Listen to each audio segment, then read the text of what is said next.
tous, j'espère que vous allez très très bien. On se retrouve aujourd'hui pour parler de l'épisode 6, le final d'Obi-Wan Kenobi. Vous savez, pour ceux qui ont déjà vu mes autres reviews, j'ai été assez critique sur la série. Alors pas au tout début ça partait plutôt bien, mais assez vite j'ai été plutôt déçu. Du coup, est-ce que cet épisode 6, ce final, rattrape tout ça? Un peu. Je trouve l'épisode bien moins pire. J'ai toujours des soucis avec quand même. Et dans tous les cas, ça rattrape pas ce qu'il y a eu avant. Mais il y a aussi des choses très cool dans l'épisode. Voilà. Faut être... je suis objectif. Enfin, j'essaie d'être objectif en tout cas dans mon avis. Et voilà, je vais vous dire ce que j'en pense plus en détail. Alors, au début de l'épisode, on se retrouve donc sur Tatooine. Et Reva est là. Donc... alors ça va mieux, on voit qu'elle est pas au top de sa forme. Mais du coup, il semblerait que Vador et les autres ont été assez sympas pour lui laisser son vaisseau. C'est plutôt cool de leur part. Je pensais que le Grand Inquisiteur pourrait partir avec, ou je sais pas, qu'il le détruirait, ou... mais bon, c'est cool. Il semblerait que... ouais. Du coup, ils lui ont laissé un moyen de transport. Et elle est, bien évidemment, comme on l'avait compris, à la recherche d'Owen. On a ensuite, et là ça va être tout le long de l'épisode, avec ce montage alterné entre les deux, avec des fois des scènes très courtes d'un côté et de l'autre, enfin... voilà, alors, vu que je suis pas un grand fan du perso de Reva, très honnêtement, j'avoue que ça me saoulait un petit peu de retourner tout le long de son côté. Maintenant, voilà. On revient donc dans le vaisseau de Vador qui poursuit Obi-Wan et les rebelles, qui eux sont toujours donc dans le vaisseau duquel ils étaient partis de la base dans l'épisode précédent. La scène est plutôt sympa. On a un échange entre Obi-Wan et Roken, donc qui est le fils d'Ice Cube dans la vraie vie. Donc je trouve que c'est un bon acteur. Alors je me demande du coup si d'ailleurs il tease pas un peu le fait qu'on le reverra dans un autre programme, parce que justement Obi-Wan lui dit à un moment qu'il est en gros qu'il n'y a pas assez de leader et que lui les gens le suivent et qu'il faut pas qu'il s'arrête, et il lui dit ça n'est que le début. Je me dis, est-ce que c'est un moyen de teaser qu'on va le revoir? Lucasfilm en serait capable. Alors un truc, la semaine dernière j'avais une grosse critique par rapport à Leia, dont il savait pas quoi faire, et du coup il lui avait fait cette espèce de truc bidon là de devenir chef électricienne, et j'avais dit que s'ils avaient été un peu malins, ils l'auraient plutôt montré devenir ce qu'on sait d'elle, et du coup être cette leader, cette diplomate qui parle aux gens, qui les rassure, machin. Et ben c'est ce qu'on a là. En fait, c'est exactement ce qu'on la voit faire. Alors ça dure 2 secondes, mais où effectivement elle rassure un gamin et sa mère, machin, et on la voit qui vraiment, quand elle revient vers Obi-Wan, elle dit ouais voilà ils ont peur, Lola les rassure. Mais voilà, c'est ça que je voulais la semaine dernière. Ça aurait été plus intéressant d'avoir ça en développé la semaine dernière en fait, plutôt que cette aventure bidon d'armoire électrique trop petite pour un adulte, et d'elle qui doit aller s'en occuper, enfin ce qui n'avait aucun sens. Mais bon voilà, donc du coup c'était cool au moins qu'il le fasse un petit peu là. On voit Owen et Luke. Bon, Luke qui est très accessoire dans cette série. Après, je vais pas me plaindre que Luke soit... qu'on ait très peu vu Luke sur cette série, et que Leila en soit l'héroïne. Parce qu'en même temps, Luke, on l'a déjà eu de manière très cool et très badass dans Mandalorian. Donc voilà, que dans cette série-là soit plutôt axé sur Leia, ce côté-là me dérange pas du tout. Surtout que j'adore le perso de Leia en plus. Dans la série, c'est une des choses qui la sauve pour moi, donc voilà. On revient du coup, encore une fois, à Obi-Wan. Owen apprend du coup que Reva est là, parce que voilà, un des hommes du village du coup vient de lui dire, et voilà, donc il est mis au courant de ce fait-là. On revient sur Obi-Wan, qui veut donc partir, quitter le vaisseau, parce qu'après tout, Dark Vador est après lui, Leia qui évidemment est contre, et tous les autres aussi, ce qui là me paraissait un peu chelou, parce que tout ce qui vous arrive là, c'est parce qu'il y a Obi-Wan en fait. C'est pour ça qu'ils vous ont trouvé, c'est pour ça que votre résistance, elle fonctionnerait encore. Enfin après, voilà, c'est des résistances, c'est partie du jeu quoi. Mais voilà, tous les derniers mauvais trucs qui vous sont arrivés, c'est parce qu'Obi-Wan était là. C'est lui qui recherche surtout en fait. mais voilà, Obi-Wan, enfin Ewan McGregor qui joue toujours excellemment bien son rôle, rien à dire là-dessus. Leia qui est toujours excellente aussi. Mais du coup, voilà, il décide de partir. On revient à Owen, qui veut que lui et Beru et Luke, Beru sa femme, et Luke aillent se cacher, mais elle préfère qu'il reste là, parce que du coup, voilà, c'est un... comment dire, ils sont en endroit couvert où ils peuvent se défendre. Alors elle devine que Reva viendra à la couche, au coucher des soleils. Pourquoi? Elle va juste attaquer 2 paysans. C'est une inquisitrice. Est-ce qu'elle a vraiment besoin d'attendre les couchers de soleil? Bon, mais il semblerait que Beru, de toute façon, a raison. Donc voilà. Et par contre, je trouve ça cool dans cette partie-là, c'est qu'on voit vraiment à quel point ils tiennent réellement à Luke. C'est... voilà. Du coup, ça rend d'autant plus triste de connaître la fin qu'ils auront plus tard. Mais je trouve ça cool de voir vraiment à quel point... voilà, c'est une vraie famille, ils tiennent vraiment à lui et ils sont prêts à tout et ouais, à risquer leur vie pour le protéger. Donc, sachant que ils ont même pas vraiment de lien de sang en plus, en fait. Donc, je trouve ça cool. Par contre, voilà, sur ces 2 personnages-là, du coup, Beru et Owen, il y a vraiment cet attachement, ouais, vraiment profond à Luke. Et ça, je trouve ça très cool. On en revient à Obi-Wan et Leia. On a une scène qui est super touchante. Effectivement, alors il y a Aja qui est un peu accessoire là-dedans, qui a des petits trucs. Bon, ils ont la Jenny, donc il faut s'en servir un peu. Donc c'est lui qui a parlé à Leia pour qu'elle fasse un peu moins la tronche à Obi-Wan. Mais du coup, là, encore une fois, ils jouent tous les deux extrêmement bien. Donc la scène où ils disent au revoir est extrêmement touchante, ça marche vraiment bien. Il lui offre un holster parce qu'il faut utiliser tous les détails de plus tard, évidemment. Donc ça doit être certainement le holster dont elle se sert plus tard dans le Retour du Jedi, je crois. Mais voilà, du coup, c'est à ce moment-là d'ailleurs qu'on utilise la suite avec Roken, avec cette phrase d'Obi-Wan. Il part donc du vaisseau en prenant une navette, et effectivement, on a Vador qui décide de poursuivre Obi-Wan Kenobi, quitte à laisser les résistants s'enfuir, même si le Grand Inquisiteur essaye de l'en dissuader au départ, mais bon, il a pas trop son mot à dire. Ce qui du coup est très logique, mais ce qui encore une fois fait que dans le reste de la série il y a des problèmes, parce que du coup c'est pas l'impression qu'on avait jusque-là. Le fait que Obi-Wan soit sa priorité, et voilà, c'est bien de le respecter là, mais il fallait le respecter avant aussi. Donc bon, voilà. Oui, alors par contre, plusieurs choses d'ailleurs sur toute cette partie-là. D'une, les rayons tractants, on oublie. Ça n'existe plus, j'ai l'impression. Enfin, ça n'existe pas encore, plus, je ne sais pas.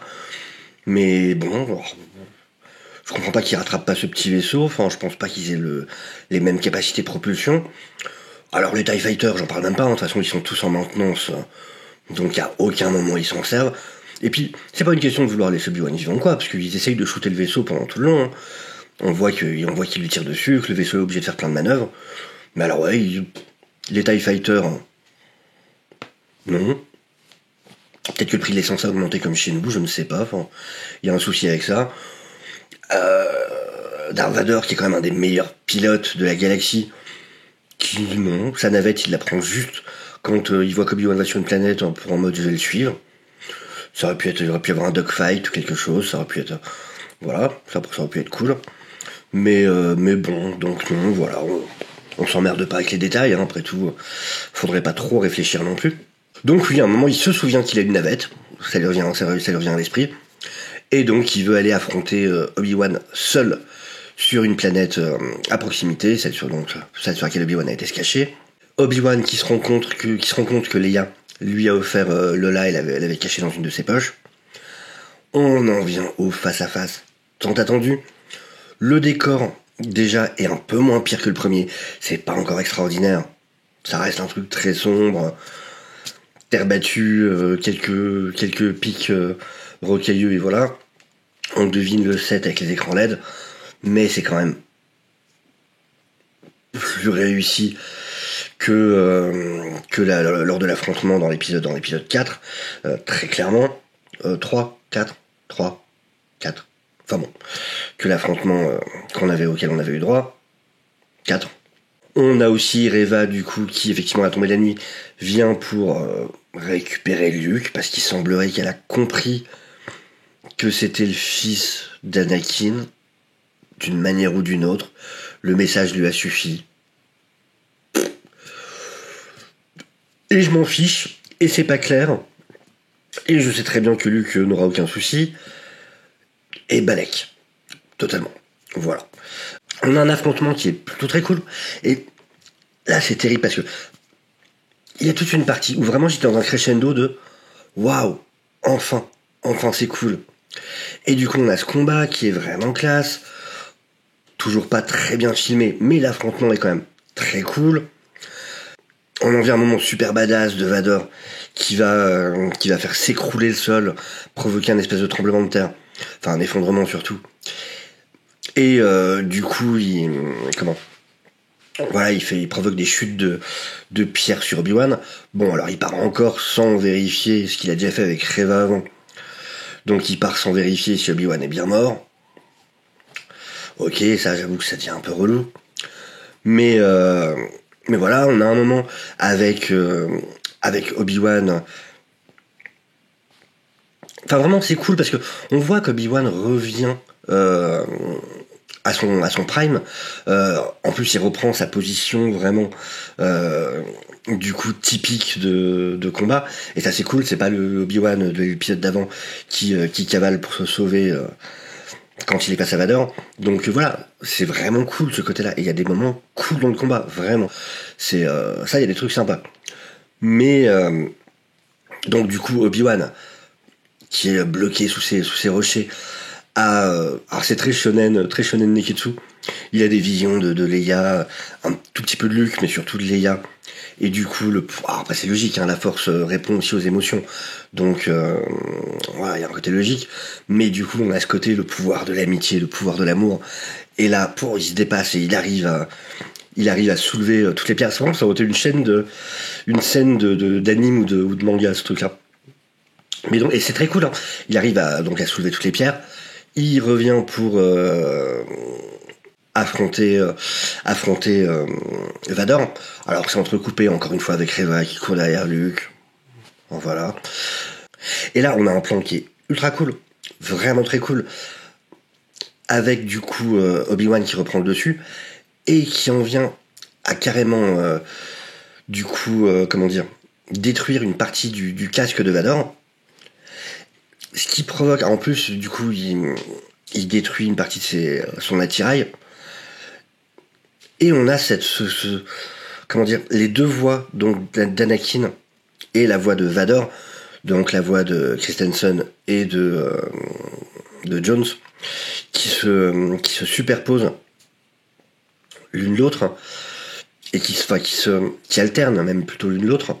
Et ça, c'est génial. Elle est ultra cool cette idée narrative d'un point de vue narration dans l'effet que ça donne. Enfin, c'est vraiment ultra cool. Par contre, l'idée est pas deux. Pour ceux qui le sauraient pas, en fait, ça a déjà été fait dans Rebels, très exactement de la même manière.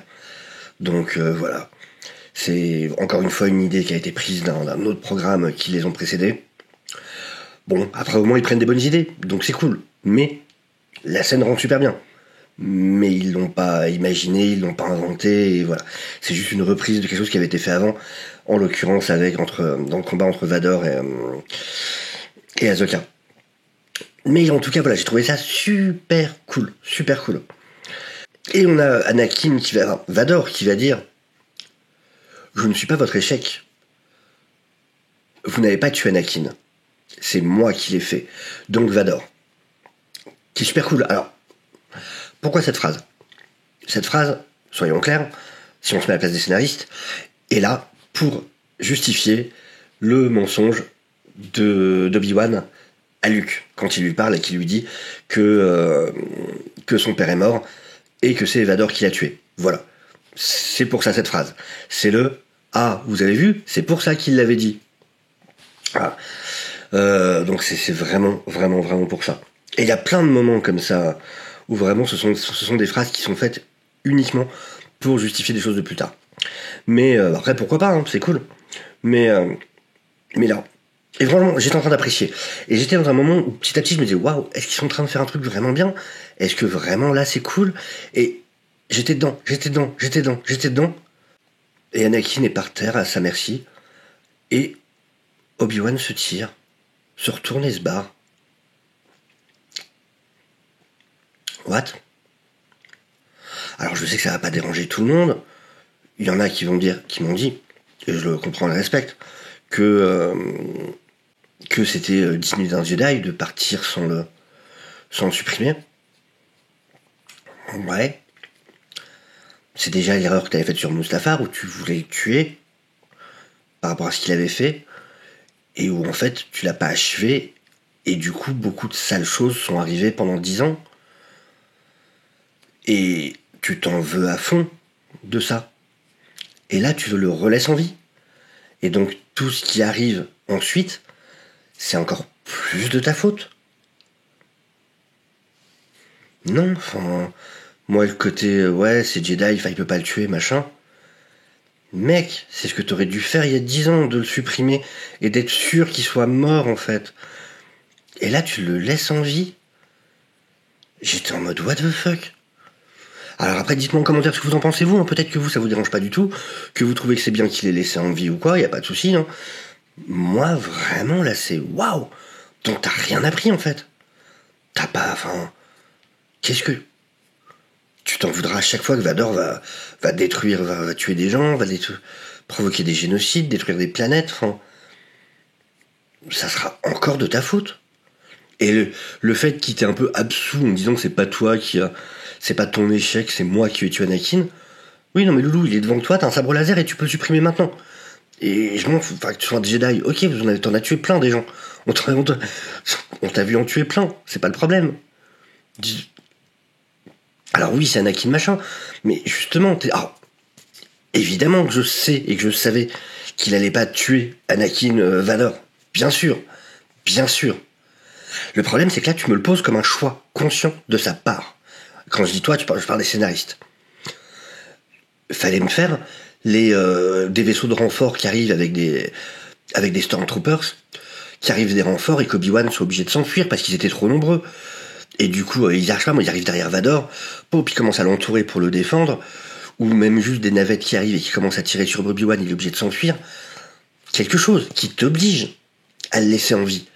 Pas, il est devant toi, à ta merci, tu peux le tuer. Ce mec a tué des younglings, a tué je sais pas combien de gens. T'as vu, en plus, chez les inquisiteurs, les corps des Jedi et tout ça. T'as vu tous ces trucs horribles. Et tu te barres en le laissant là. Donc t'as rien appris. T'as pas avancé. T'as pas appris de tes erreurs. C'est, moi vraiment, ça m'a... Je comprends pas. Enfin bon. C'est... Et on en revient à... Luke et Reva, et surprise, grand choc. J'étais... Reva décide de ne pas tuer Luke. Elle a des flashbacks d'elle enfant. Dans l'idée, c'est cool, c'est ça le problème. Ça pourrait être cool, mais ça a été tellement mal amené et mal exécuté pour moi que tu vas pas me le rattraper maintenant. De toute façon, je m'en fiche. C'est trop tard. Et donc, ouais, elle a des flashbacks d'elle enfant, elle revoit Anakin, elle se rend compte qu'elle est à la place d'Anakin, et du coup, évidemment, elle veut pas devenir comme lui. Donc, au final, elle ne le tue pas, elle se met à pleurer et tout ça. Oui, mais je t'ai vu être une connasse pendant tout le long de la série, quoi. Je t'ai vu couper la main de l'autre alors qu'elle t'avait rien fait. Je t'ai vu faire des trucs terribles. Je vais pas m'attacher à toi maintenant juste pour ça, quoi. C'est... Waouh, elle est devenue un minimum un être humain décent. Ouh.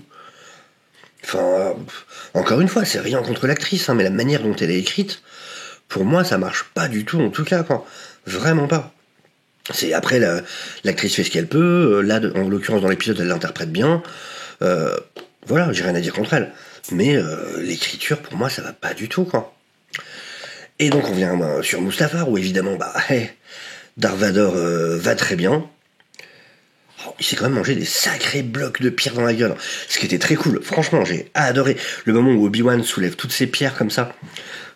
Façon Rey. Mais bon, là, c'est Obi-Wan. Et ça, c'était très cool. Évidemment, ça fait ultra plaise. Et c'est ça qui est terrible. J'aime Star Wars. J'adore Star Wars. Et il y a des choses que vous me montrez qui me donnent envie d'aimer et qui me font aimer. Il y a tout autour qui est pourri, et ça, c'est chiant. Et j'ai envie de me satisfaire des petits trucs bien qui font que normalement je devrais avoir des yeux des étoiles dans les yeux et me dire oh je fais pas attention au reste et tant pis ah tiens il a dit la phrase et puis oh tiens il a fait le geste bah du coup c'est génial et tant pis si tout le reste c'est écrit avec le cul mais j'y arrive pas, c'est juste j'y arrive pas, je peux pas, j'aimerais bien mais voilà je préfère être honnête et c'est pas un truc que j'arrive à faire mais du coup voilà l'empereur qui vient parler. Alors peut-être que l'empereur essaye un peu de sonder, de voir si du coup Commander Vador on aurait appris trop peut-être sur l'existence de ses enfants ou quoi, c'est possible que ça joue. Mais voilà, il y a un petit échange entre eux du coup.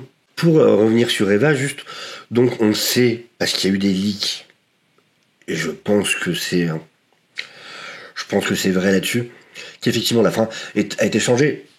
Depuis avant même le premier épisode, bien avant, j'avais déjà dit que Reva allait avoir une rédemption, qu'en fait elle, comment dire, qu'elle changerait d'avis, qu'elle en viendrait à vouloir tuer Luke et qu'elle changerait d'avis. Effectivement, tout est arrivé. La seule chose qui n'est pas arrivée de ce que j'avais prévu au départ, du coup que j'avais prédit, c'était le fait qu'elle se sacrifie pour ça, sauf que selon les leaks qu'il y a eu justement dernièrement, il semblerait qu'effectivement c'était la fin qui était prévue, mais que ça a été changé. Donc au final, voilà, pour reprendre le terme du chef otaku, appelez-moi l'oracle. Mais je plaisante bien sûr. Mais voilà, on va être libre. Si elle a un spin-off, je m'en fiche complètement, enfin.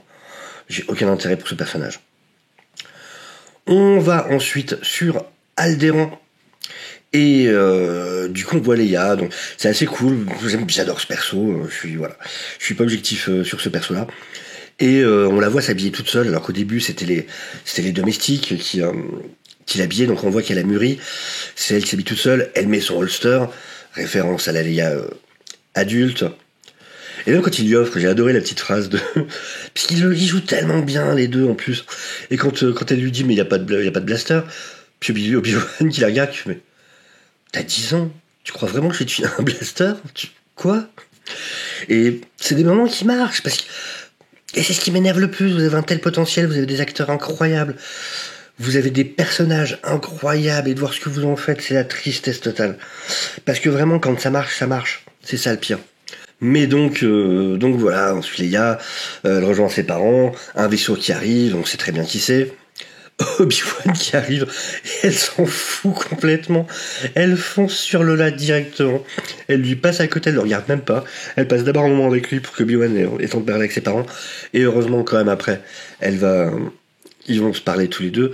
Et c'est touchant, c'est touchant. Alors, pareil, dans le truc que je vous disais sur les phrases qui sont faites pour justifier des choses, il y a cette petite phrase d'Obi-Wan de nous devons faire comme si on ne se connaissait pas, parce que sinon ça serait dangereux pour tous les deux. Pour justifier le fait que ça n'ait aucun sens, la manière dont elle lui parle dans A New Hope quand elle lui enregistre le message, voilà. Ils essayent, c'est bien, je le reconnais, ils essayent. Mais bon voilà, vraiment, enfin, ça suffit pas à justifier le truc. C'est pas bien grave, mais bon, c'est un peu débile. Mais voilà, la discussion entre eux est cool. Puis j'aime bien tout le côté de Leia qui dit à son père adoptif, du coup, qu'elle sera une meneuse, mais à sa façon à elle. Qu'elle accepte ce rôle, mais qu'elle le fera à sa façon et tout. Voilà, ça c'est super cool. C'est Leia comme on la connaît et ça fait plaisir. T'as évidemment, pareil, dans la petite phrase. Évidemment, il y a la petite phrase du... Si vous avez encore besoin de mon aide un jour, vous savez où me trouver. Wink, wink, wink. Espérons que ce jour n'arrive jamais. Wink, wink, wink. Bon. Voilà. On a ensuite, du coup, donc voilà, l'échange. On revient sur Tatooine. On a l'échange entre Obi et Owen. Pareil, que j'ai trouvé ultra touchant. Très cool. Ouais, c'est vraiment où on voit que leur rapport commence à changer. Du coup, chacun respecte un peu plus l'autre. Et c'est cool quand Obi-Wan reconnaît qu'Owen est un vrai tuteur et saura s'occuper de Luke en voyant comme ils étaient prêts à tout sacrifier pour lui. Je trouve ça cool de leur donner un peu justice à ces deux personnages. Du coup, ça c'est très bien.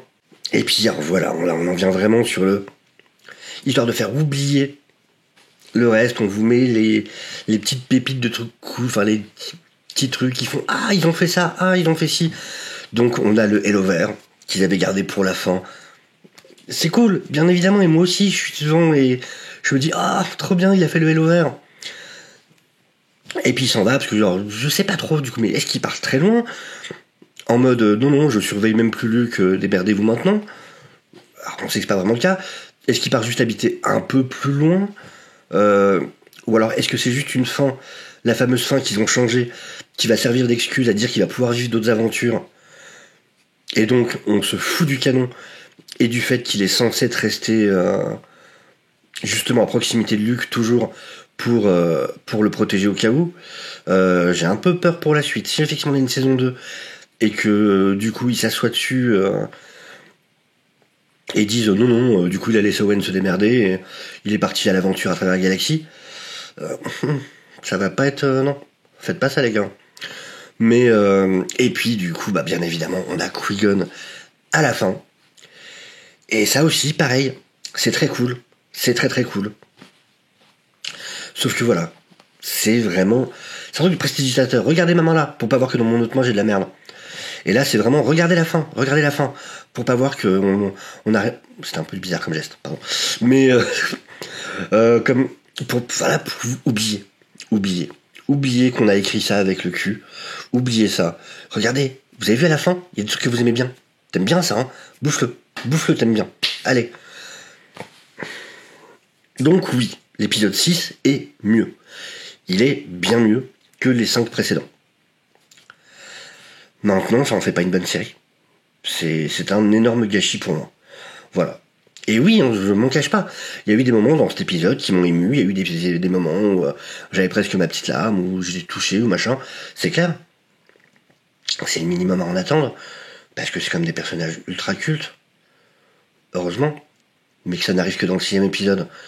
Et que vous ayez aussi mal écrit cette série, aussi mal filmé cette série, c'est juste non. Voilà. Donc voilà. Effectivement, ce 6e épisode est le meilleur épisode de la saison. Maintenant, pour moi, ça reste une très mauvaise saison. Avec quelques petits trucs bien, mais ça reste une très mauvaise saison. C'est une déception, vraiment. Je sais pas. Peut-être c'est une question d'avoir passé l'âge ou juste le côté nostalgie, ça me suffit ou quoi. J'en sais rien. Peut-être c'est juste une façon d'appréhender les choses. Peut-être que je suis juste un gros chieur. C'est très possible aussi. Mais non, tu peux pas écrire un truc aussi mal et juste me ramener 2-3 petits paquets cadeaux à la fin et à s'attendre à ce que je crie au génie à cause de ça en fait. Ou que je me satisfasse de ça. Enfin, si tu me fais tout un repas absolument pourri, entrée, plat et compagnie, c'est pas parce que ton café à la fin est délicieux que d'un coup je vais dire que ton repas était magnifique. C'est pas comme ça que ça se passe, quoi.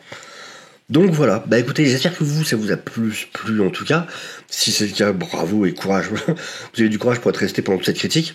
Mais en tout cas, je suis vraiment curieux de votre avis à tout.